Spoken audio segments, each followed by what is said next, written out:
Hey everybody, we are here with your evening update talking about the weather to start because Reed, we might be in an alert day tomorrow, but we aren't officially yet. Yeah, might have an alert day, and there's a couple reasons why. I'll touch on it as we go through this here. The first factor that we're really looking for is the heat and the humidity. Today we got, again, above 90 for the high, and so now we've had 24 days at or above 90 so far this year.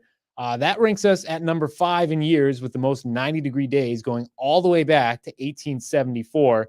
And so that's pretty impressive for us here. We'll also take a look, though, at the current temperatures outside. Still hot and humid out there. 88 in Albany, 85 in Voorheesville, 84 for Ballston Spa, 81 out in Pittsfield. When we take a look at the heat index values, it still feels like we're at 90 in Albany, in the upper 80s in the surrounding areas. So still a hot, humid evening. You want to make sure that you are staying cool. And tomorrow, looking just as hot as humid, if not slightly more so. We actually have a heat advisory going into effect for the Hudson Valley tomorrow, because when you combine the heat with the dew points, you're going to get temperatures kind of like what the heat index forecast is showing right now. We start out with temperatures in the low 70s, but as we get into the afternoon, it'll feel closer towards the low to mid 90s in spots. And note, you can see towards the end of the afternoon, some scattered showers and thunderstorms possible. And we'll kind of dive into that a little bit more at this current moment. One of the factors that could have an impact on why tomorrow might not be an alert day is this line of showers out by Syracuse at the moment. Sometimes when these showers come on through, they can kind of act as a cooler in the atmosphere. And so what looks like could be promising storms for tomorrow, the conditions in the atmosphere could be no longer favorable once this passes on through. So we're watching this line pass on through. And what we're watching for tomorrow is the line that's behind that, extending all the way down into the Ohio Valley right now. And so we're keeping a close eye on that through the overnight period. We'll show you the hour-by-hour forecast. So overnight, dry. We'll start out the day tomorrow dry with some sunshine. So that sun with the hot and humid conditions going to allow for some mixing and instability as this front starts to approach us here by mid-afternoon. This is 2 o'clock now, and you can see some stronger showers and thunderstorms off to our west. That's going to push on through into the evening commute. And that's why there's another reason why this could be an alert day, because this could have an impact on your evening commute, might slow you down.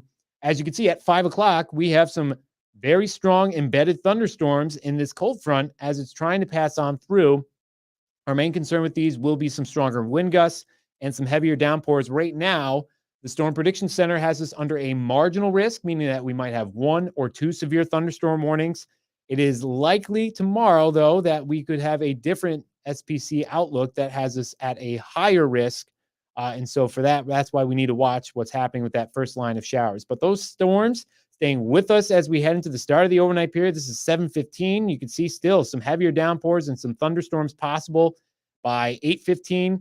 We're starting to see the back edge try to make its way out of the region, but we won't see that happen until we get to the early morning hours on Wednesday. And so Wednesday itself looks to be pretty much dry first thing in the morning, outside of maybe one isolated shower in place, and we will dry out through the remainder of the day, turning mostly sunny and cooler, but still breezy through the course of the day Wednesday. So tonight, 70, it's partly cloudy, it's humid. For the day tomorrow, we are going to see those sunshine conditions in the morning to help give us that mixing instability, and then those showers and thunderstorms coming in late. Again, some of those could be severe or strong with heavier downpours and strong wind gusts. Hot and humid in front of that too, though, so make sure you are finding a way to stay cool. Behind that, much more seasonable weather as we head towards the weekend. Wednesday, 81, a little breezy. Thursday, Friday, sunny, highs in the 70s. Saturday, Sunday, the weekend looking pretty good. Maybe a chance for an isolated shower on Sunday. Labor Day also looking great as well, high of 82. I love this. So what are you watching for tomorrow for it to be potentially an alert day? What crosses the threshold for you? So there's a couple factors. Again, we have to see what that first line of showers is doing as we get out towards Syracuse right now. If that pushes in and kind of removes some of the instability in place right now, it could potentially give us not quite as strong storms tomorrow. And so seeing how this part plays out is going to have a big role in if it's going to be alert day tomorrow. The other factor is, too, sometimes as these systems push on through, where those unstable air masses are actually shift. And so we could see it shift a little further to the west, and it would move us out of that area. It could go a little further to the right. And I'm thinking right now it might push us a little further to the right, unless if this front does some more damage to the atmosphere, as in cooling it a little bit more for us. So Those are kind of the factors that we're looking for. Tomorrow morning is when the next one gets issued at 2 a.m.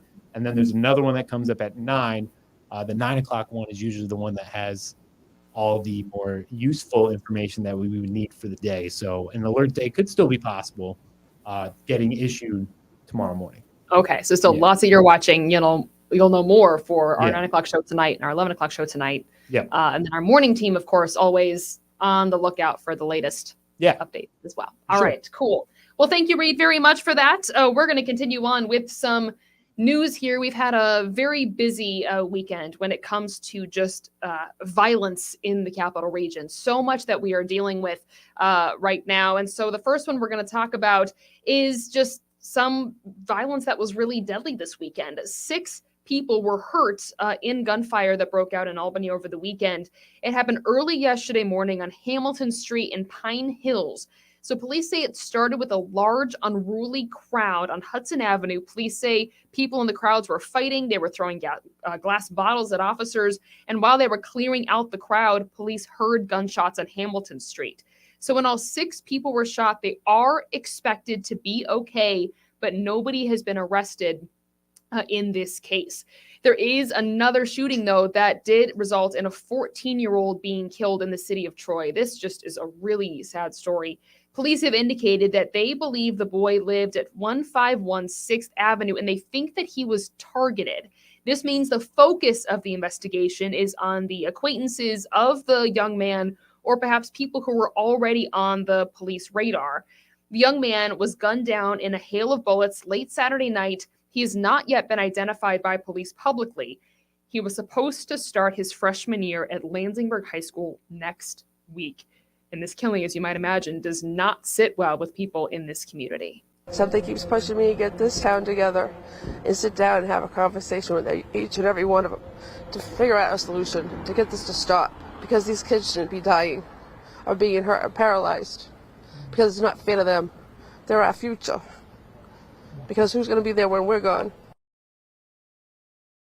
It's just so, so sad. So that's a story that we are continuing to stay on, and we'll bring you updates as soon as we know them. We are expecting them to release the name of the boy killed tomorrow.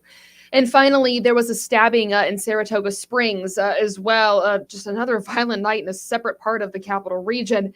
Police investigating the stabbing that happened just after midnight early yesterday near the Nashville bar on Phila Street. Officers on patrol say they saw a fight break out in a parking lot of the Saratoga Springs Public Library that's behind the bar. There they found a person who had been stabbed, and police say the victim had been in the bar just before the fight. They're asking anybody who might have seen anything to please give them a call. And that is the case for any of these violent incidences that you see on your screen right now. If you have any information about gun violence where 6 people were hurt, a 14-year-old boy killed in Troy, and the stabbing in Saratoga, please let police know, because they are still searching for answers on all of these. In the meantime, we will have the latest details on News Channel 13 Live at 9 and 11. Reed is going to have more information about the potential for an alert day tomorrow in your hour-by-hour forecast. We'll see you at 9 o'clock.